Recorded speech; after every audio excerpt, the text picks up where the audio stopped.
duluan. Desa Pleci merupakan desa terletak di Kecamatan Batuisia, Kabupaten Kiwi, Provinsi Merpati.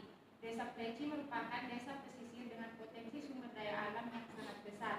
Posisi geografisnya yang berada di sepanjang garis pantai memberi keuntungan strategis bagi pengembangan sektor kelautan, khususnya budidaya tambak udang, lobster, dan kepiting, serta usaha olahan hasil laut seperti kerupuk ikan. Selain itu, Desa Pleci juga memiliki daya tarik ekowisata pantai yang setiap tahunnya dikunjungi ribuan wisatawan. Tujuannya itu ya, pertama meningkatkan kapasitas masyarakat, mengembangkan UMKM kerupuk ikan, memperkuat tata kelola ekowisata pantai Pleci, membangun kelembagaan ekonomi desa, menumbuhkan ketahanan lingkungan, serta meningkatkan pendapatan dan kesejahteraan masyarakat. Selanjutnya yaitu analisis kondisi existing Desa Pleci. Desa Pleci memiliki 1.200 penduduk dengan mayoritas usia produktif dan budaya gotong royong yang kuat. Namun tingkat pendidikan dan literasi teknologi masih rendah. Kemudian dalam sisi ekonomi di desa didominasi tambak udang, lobster dan kepiting serta UMKM olahan ikan dan wisata. Namun dalam pengembangannya masih terhambat minimnya modal, teknologi modern serta promosi digital. Kemudian dari sisi sosial, partisipasi masyarakat tergolong tinggi, akan tetapi keterampilan pemasaran dan inovasi usaha belum merata. Sementara kesadaran pengelolaan lingkungan perlu ditingkatkan. Kemudian untuk infrastruktur tambak, UMKM dan ekowisata masih terbatas. Ditambah belum adanya koperasi dan sistem data desa yang terintegrasi sehingga pelayanan dan pemasaran belum optimal. Selanjutnya yakni visi misi. Visinya yaitu mewujudkan Desa Pleci sebagai desa pesisir yang maju, mandiri dan berkelanjutan melalui penguatan ekonomi tambak, UMKM dan ekowisata berbasis masyarakat serta berlandaskan kelestarian lingkungan. Adapun visinya yakni mengembangkan sektor perikanan tambak secara produktif, modern dan ramah lingkungan, mendorong penguatan UMKM berbasis hasil laut melalui inovasi, standarisasi dan pemasaran digital, membentuk dan memperkuat kelembagaan ekonomi desa khususnya koperasi pesisir yang profesional dan transparan. Terakhir, membangun dan meningkatkan infrastruktur penunjang ekonomi, sosial dan wisata yang memadai. Strategi pembangunan terbagi ke dalam 4 sektor. Yang pertama, sektor perikanan dan budidaya tambak, yakni peningkatan kapasitas petambak melalui teknologi modern, penerapan budidaya berkelanjutan, dukungan akses modal, serta penyusunan SOP tambak udang, lobster dan kepiting. Yang kedua yakni sektor UMKM olahan ikan dengan peningkatan kualitas dan pengemasan produk, inovasi varian, penguatan branding, sentra pendidikan pesisir dan optimalisasi pemasaran digital. Dalam sektor ekowisata pantai yaitu dengan pengembangan fasilitas wisata dasar, pelatihan SDM lokal, penyusunan paket wisata berbasis masyarakat dan promosi digital terpadu. Terakhir, sektor kelembagaan ekonomi desa yaitu pembentukan koperasi pesisir, penataan kelompok usaha dan penguatan tata kelola yang transparan dan akuntabel. Kemudian dalam rencana tata ruang dan pemanfaatan lahan, yang pertama ada gambaran zonasi wilayah terbagi menjadi 6 zona. Yang pertama, zona pesisir dan ekowisata pantai yang mencakup wilayah sepanjang pantai yang difokuskan untuk pengembangan wisata, edukasi lingkungan pesisir, serta konservasi mangrove dan pengendalian abrasi sehingga pemanfaatannya dibatasi agar ekosistem tetap terjaga. Yang kedua, zona budidaya perikanan dan tambak meliputi area seluas kurang lebih 30 hektar ditetapkan sebagai sentra budidaya udang, lobster dan kepiting yang menjadi prioritas penerapan teknologi tambak modern dan penguatan jalur distribusi menuju pusat pemasaran atau koperasi. Ketiga, zona pemukiman warga. Zona pemukiman warga berada di bagian tengah desa untuk mengurangi risiko abrasi dan menjadi prioritas peningkatan fasilitas umum, sanitasi serta pengembangan UMKM rumah tangga khususnya pengolahan kerupuk ikan. Yang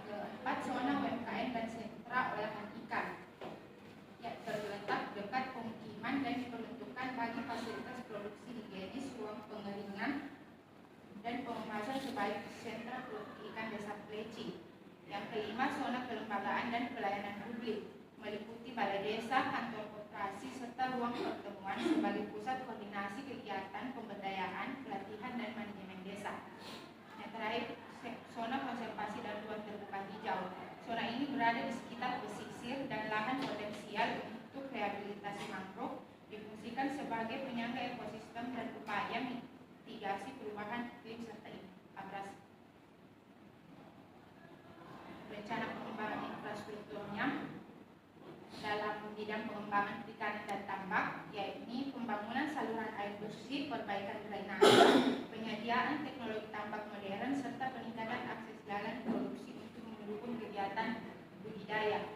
Yang kedua, dalam penguatan UMKM dan pengolahan hasil laut, yakni pendirian sentra produksi ikan, penyediaan peralatan modern, serta fasilitas pengeringan, pengemasan, dan ruang display produk pengembangan infrastruktur ekowisata, yakni dengan melakukan perbaikan akses menuju Pantai Pleci, pembangunan fasilitas wisata seperti gazebo, toilet, spot foto, dan pengembangan dermaga mini serta homestay warga. Kemudian selanjutnya yakni program pembangunan jangka panjang. Program yang pertama yakni pengembangan UMKM sentra olahan ikan. Dalam program tersebut, program prioritasnya yakni pendirian sentra produksi ikan, standarisasi mutu, inovasi produk, dan sertifikasi halal, pemasaran digital melalui marketplace dan media sosial, penguatan branding sentra produksi ikan pesisir Pleci. Indikator keberhasilan dalam program tersebut yakni sentra produksi beroperasi dengan kapasitas minimal 70%, terbitnya izin halal untuk minimal 3 produk UMKM, omset UMKM meningkat kurang lebih besar atau sama dengan 30% per tahunnya, penjualan online aktif dan menghasilkan transaksi rutin. Target waktu yang dibutuhkan dalam pelaksanaan program yakni jangka pendeknya 1-2 tahun dengan pendirian sentra, pelatihan, dan sertifikasi. Jangka menengah 3-5 tahun dengan melakukan branding, pemasaran digital, dan perluasan pasar. Penanggung jawab dalam program tersebut yakni Koperasi Desa atau UMKM Desa Pleci, pemerintah desa, dinas perindustrian dan UMKM, serta kelompok pengrajin atau UMKM lokal. Program yang kedua yakni transformasi ketahanan pangan dan ekonomi pesisir. Program prioritasnya terdiri diversifikasi komoditas tambak, yakni laut, kepiting, soka, dan pengurangan ketergantungan pada udang atau lobster. Pembentukan kawasan pesisir sebagai sentra produksi terpadu. Indikator keberhasilannya yakni minimal 2 komunitas baru berhasil dibudidayakan. Produktivitas tambak meningkat sebesar 20%. Kemudian target waktunya jangka menengah yaitu 3-5 tahun dengan diversifikasi komoditas dan rantai dingin. Kemudian jangka waktu 5-10 tahun dengan kawasan pesisir terpadu dengan produksi stabil. Kemudian penanggung jawab dalam program tersebut yakni Kopdakan atau kelompok budidaya tambak, penyuluh perikanan, pemerintah desa, dan dinas kelautan dan perikanan. Kemudian selanjutnya yaitu review internal team. Dalam review internal team, kegiatan tersebut menunjukkan bahwa dokumen masih perlu diperbaiki pada aspek konsistensi data, kejelasan metodologi, dan keseragaman istilah. Beberapa angka utama seperti produksi tambak, jumlah wisatawan, dan omset UMKM harus divalidasi ulang dengan sumber resmi. Tim akan meninjau tim melalui validasi data, pengecekan teknis, analisis ekonomi, dan penyempurnaan format sebelum dokumen finalisasi. Kemudian selanjutnya yaitu persiapan validasi. Dalam persiapan validasi yang dua hal yang dipersiapkan yakni pemilihan peserta dan presentasi yang menarik. Dalam pemilihan peserta dipilih berdasarkan peran strategis mereka dalam memastikan akurasi data dan kesesuaian program.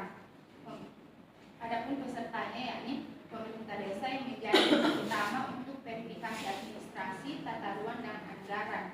Kemudian kelembagaan ekonomi seperti koperasi, KUB dan pelaku UMKM memastikan validasi usaha. Kemudian dari sektor perikanan melalui menggunakan petambak senior dan penyuluh yang memberikan koreksi teknis. Kemudian ada juga Portaquis, Karang Taruna dan kelompok peduli mangrove yang memvalidasi data wisata dan aspek lingkungan. Kemudian untuk presentasi yang menarik, materi yang disampaikan dirancang dengan singkat dan visual, isi utama mencakup gambaran desa, potensi tanpa UMKM, wisata serta tantangannya, serta juga mempresentasikan data kunci dalam infografik, analisis SWOT-nya dan sonasi data ruangnya. Program prioritas dan indikator keberhasilan disajikan ringkas untuk memudahkan pemahaman. Kemudian yakni pelaksanaan validasi. Pelaksanaan validasi dilakukan untuk memastikan data, analisis, sonasi, dan program dalam master plan sesuai kondisi lapangan dan disepakati para pemangku kepentingan. Validasi dilakukan melalui forum tatap muka dengan presentasi ringkas, diskusi terbuka, identifikasi koreksi, dan pencatatan masukan dalam berita acara. Materi yang dipresentasikan mencakup topik desa tentang kunci SWOT, sonasi, program jangka panjang, indikator keberhasilan, isu yang perlu divalidasi, serta rencana aksi. Peserta validasi berasal dari pemerintah desa, sektor tambak, UMKM, wisata, dan lembaga terkait yang memberi masukan teknis, koreksi data, serta rekomendasi prioritas. Kemudian yang terakhir yakni perbaikan draft. Perbaikan draft master plan dilakukan setelah validasi untuk menyempurnakan data, analisis, serta program pembangunan agar sesuai kondisi desa Kleci. Tahapan perbaikan meliputi pemutahiran data kunci yang termasuk data wisatawan, data produksi tambak, omset UMKM, PAD, dan peta sonasi, penyesuaian analisis teknik dan SWOT, dan serta penyusunan program yang lebih spesifik dan terukur, serta format dokumen juga dirapikan agar konsisten dan lebih mudah dipahami. Sekian presentasi dari saya kembalikan ke model. Baik, presentasi sudah disajikan oleh juru bicara di kelompok kami. Untuk selanjutnya kepada pembahas 1 dan pembahas 2 untuk menanggapi pembahas 1 yaitu Jelita Syafitri, dipersilakan maju ke depan.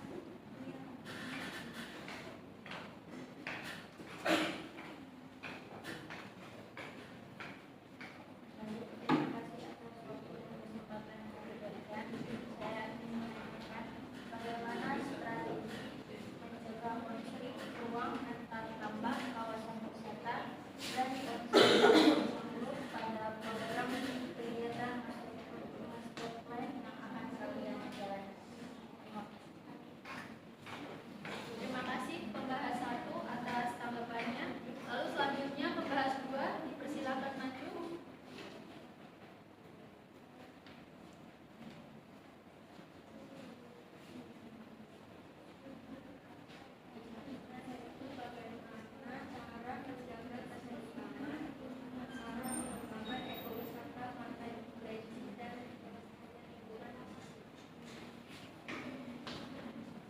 Terima kasih kepada pembahas 2.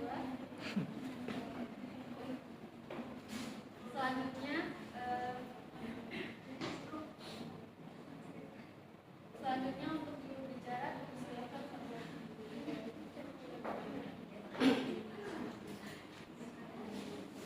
Pertanyaan dari pembahas pertama yang Jelita. Pertanyaannya itu bagaimana strategi mencegah konflik ruang antara tambak, kawasan wisata dan konservasi mangrove pada program kegiatan master plan yang akan kami jalankan. Strateginya yaitu dengan melakukan penegasan zonasi yang membatasi kegiatan antara tambak, kawasan wisata dan konservasi sesuai peruntukannya. Setiap zona diberi aturan jelas, terutama larangan aktivitas tambak di area mangrove dan pembatasan pembangunan wisata di wilayah rentan, serta penguatan koordinasi antara lembaga desa, sosialisasi zonasi dan pengawasan bersama yang akan menjadi kunci agar pemanfaatan ruang tetap tertib, seimbang dan tidak saling berbenturan.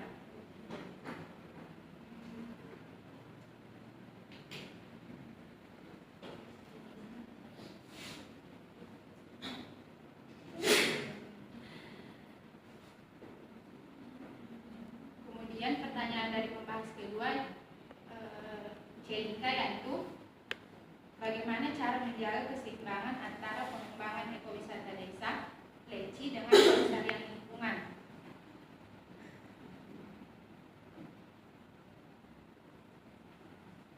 Cara menjaga keseimbangannya yaitu dengan cara memastikan jumlah wisatawan dan aktivitas yang dilakukan tidak melebihi kapasitas alam, serta fasilitas wisata perlu dibangun dengan konsep ramah lingkungan, sementara zona yang sensitif tetap dijaga sebagai